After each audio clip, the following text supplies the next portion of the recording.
Atenção! Começa agora uma teleaula de processos de fabricação do curso profissionalizante. Você vai assistir a teleaula de número 25.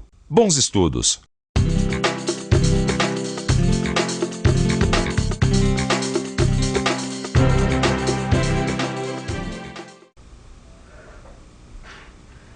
As nossas unhas não param de crescer. Por isso, nós temos que apará-las sempre.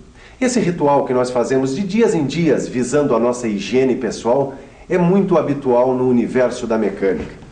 Nós podemos encontrar diversas situações onde nós teremos que utilizar uma tesoura.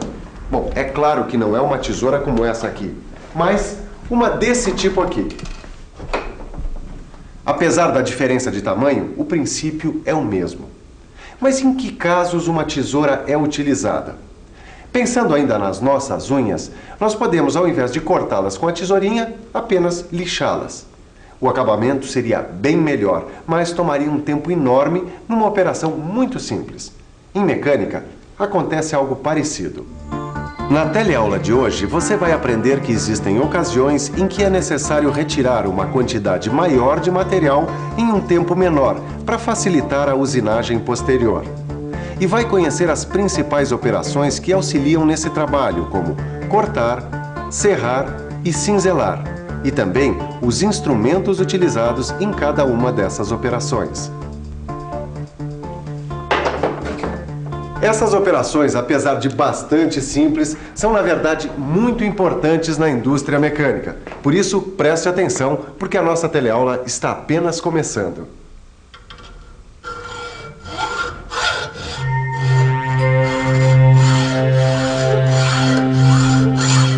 Cortar pedaços de material é uma operação comum no mundo da mecânica. Isso compreende algumas operações básicas. Você pode cortar material com uma tesoura manual ou com uma guilhotina. Pode serrar manualmente ou com auxílio de máquinas. E pode cinzelar com um cinzel, como esse aqui, também conhecido como talhadeira. Por exemplo, você pode preparar material para fresagem com o auxílio de máquinas de serrar. Ou você pode fazer esse corte manualmente, na desmontagem de conjuntos mecânicos, como no corte de cabeças de rebites. Neste caso, poderá contar com a ajuda de uma talhadeira. E dentre todas as operações de corte manual, o corte com tesoura é o que economiza mais tempo e material. A tesoura funciona muito bem para cortar chapas de até 1 milímetro de espessura. E para chapas mais finas como essa, dá para usar a tesoura manual. E repare que o corte é mais fácil quando a chapa é encostada bem próximo da articulação da tesoura. Assim você vai ter que fazer menos esforço para fazer o corte. Obrigado. Ah, então olha só. Bordas sem rebarbas, só é preciso tomar cuidado com os cantos vivos, hein? É verdade, hein, Silva? O que não é a prática, hein? Na realidade, ô Tito, o mais importante é que não haja desperdício de material.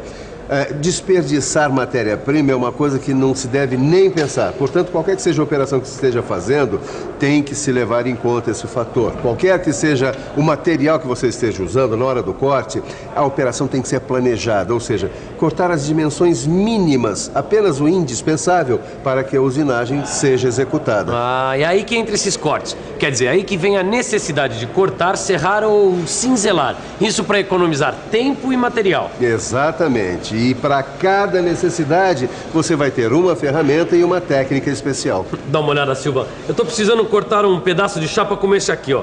Só que nesse pedaço, o corte não é reto, tá vendo? Vai ser difícil eu cortar essa chapa com essa tesoura reta aqui, ó. Bom, mas aí nesse caso, meu caro Tito, você vai usar a tesoura manual curva. Ela é apropriada para fazer esses cortes côncavos e convexos. Na verdade, há sempre um tipo de tesoura para cada necessidade. Quando você precisar fazer um corte reto de pequeno comprimento, vai usar uma tesoura manual reta. Se você tiver que fazer um corte curvo de comprimento pequeno, você vai usar também uma tesoura manual reta, mas com lâminas estreitas. Agora, se o corte que você precisa executar é como esse que o tipo mostrou, ou seja, com raios de circunferências côncavos e convexos, vai ser necessário uma tesoura manual curva. Nos casos de chapas de maior espessura, aquelas que possuem entre 1 milímetro e 1,5 milímetro, as tesouras manuais não são adequadas. O melhor mesmo é utilizar uma tesoura de bancada. E quando a chapa for mais espessa ainda, digamos com 3 milímetros, o negócio é usar uma guilhotina mecânica. Enfim, para cada necessidade, uma técnica especial.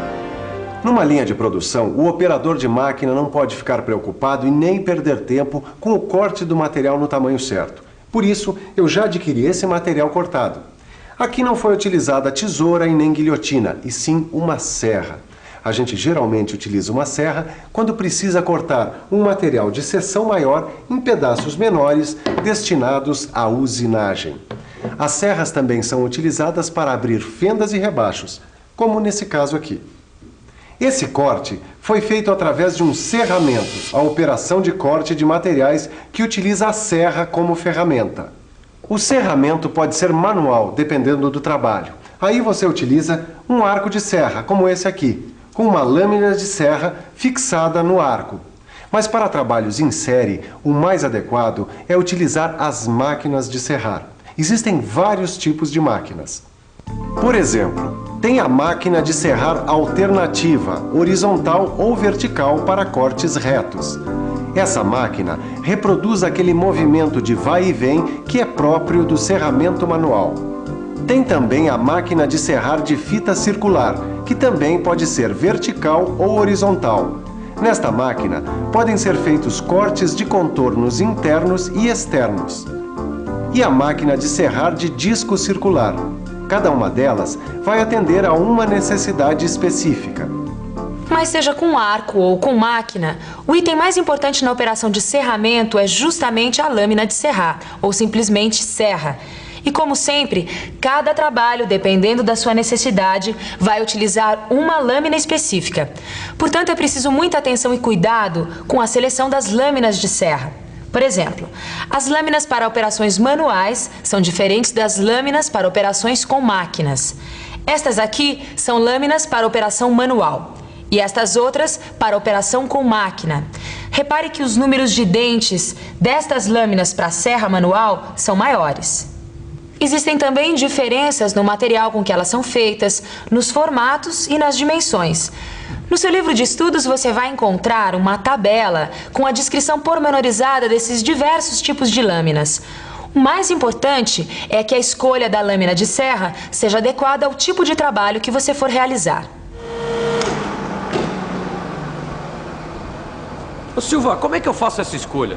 Assim, como é que eu sei exatamente que tipo de serra eu devo usar para um determinado trabalho? Bom, para isso a gente não pode deixar de usar uma coisinha muito valiosa. A velha e boa tabela. Nossa, quantas opções, hein, Silva? Deve ser difícil usar ela, hein? Vamos ver com calma. Se você for usar uma lâmina de serra de fita, então você primeiro tem que saber que material você quer cortar. Certo. Hoje eu mandei o seu Aurélio cortar uma peça de ferro fundido com 15 milímetros de espessura, certo? Então olha aqui. Nessa coluna aqui você procura o tipo de material que está utilizando, certo? No nosso caso foi ferro fundido. Na parte superior da tabela você vai procurar a espessura do material. Ele pode estar aqui nessa coluna de 13 a 25 milímetros. Agora você tem o número de dentes por polegada que vai precisar para selecionar a lâmina, como também a velocidade que deve utilizar na hora do corte. Olha aqui. Bom, mas tem uma coisa, ô Tito, a tabela ajuda, mas não é tudo, pois ela resume bastante a informação. E todo bom profissional que queira se manter atualizado vai ter que estar sempre consultando os manuais e os catálogos dos fabricantes. Agora clareou, Silvio. Eu acho que eu já posso começar a serrar, viu? Mas para qualquer operação mecânica, seja ela na serra ou no torno ou em qualquer tipo de máquina, não dá para sair fazendo assim sem mais nem menos. É preciso haver uma preparação antes. Silva, mas isso eu sei, né? E você também gostaria de ficar por dentro de como se usa uma serra de fita circular? Gostaria? Então fique atento.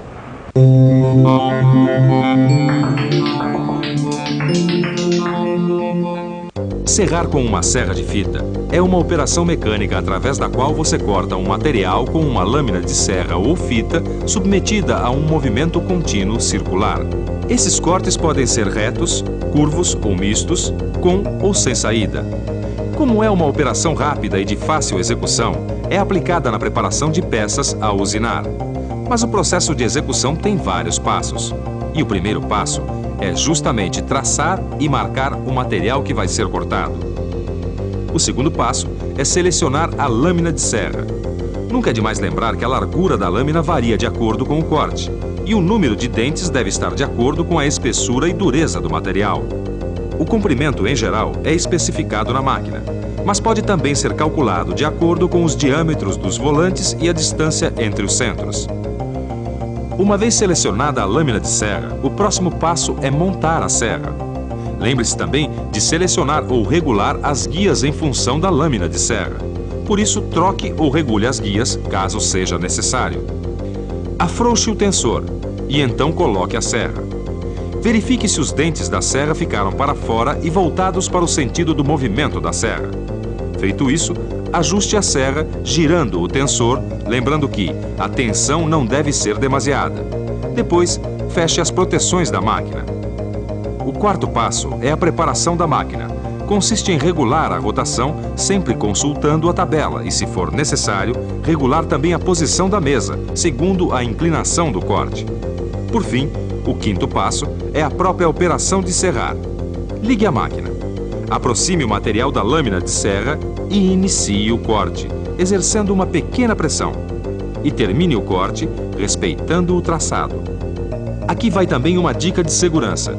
Quando estiver se aproximando do final do corte, empurre o material com um pedaço de madeira a fim de evitar acidente. Mas nem só de cortar ou serrar se vive numa oficina. Às vezes também é preciso cinzelar. Algumas operações não devem ser feitas com tesouras ou guilhotinas, nem com serras manuais ou mecanizadas. São aquelas que o mecânico de manutenção realiza para abrir rasgos, cortar cabeças de rebites, abrir canais de lubrificação e cortar chapas. Como você pode ver, é uma operação totalmente manual e simples. Essa operação consiste em separar e cortar uma quantidade de material com o auxílio de uma ferramenta conhecida como cinzel. No corte de chapas e desbaste de superfícies planas, você vai utilizar cinzel ou talhadeira. Com uma afiação adequada, o cinzel pode ser usado para vazar furos próximos entre si. Vai usar o bedame, também conhecido como buril, para produzir rasgos de chaveta. E o bedame meia cana para abrir canais de lubrificação. O ângulo de corte, ou seja, a aresta cortante, vai depender do tipo de material. Se o material for alumínio, o ângulo deve ser de 30 graus. Se for cobre, 50 graus. Aço, 65 graus. Ferro fundido, 70 graus. E aços liga, 75 a 85 graus. E para facilitar o corte do material, o cinzelamento geralmente é feito após o serramento. Como você pode ver, o resultado da operação de cinzelamento é rústico. Por isso ele só é usado quando a gente não tem máquinas adequadas ou também muito utilizado em trabalhos de manutenção. Importante. Como há o perigo dos cavacos saltarem nos seus olhos durante a operação de cinzelamento, é imprescindível o uso de óculos de segurança. Bom, enquanto eu volto aqui para o meu batente, você revisa tudo que viu na teleaula de hoje. E atenção, se liga aí, que é hora da revisão.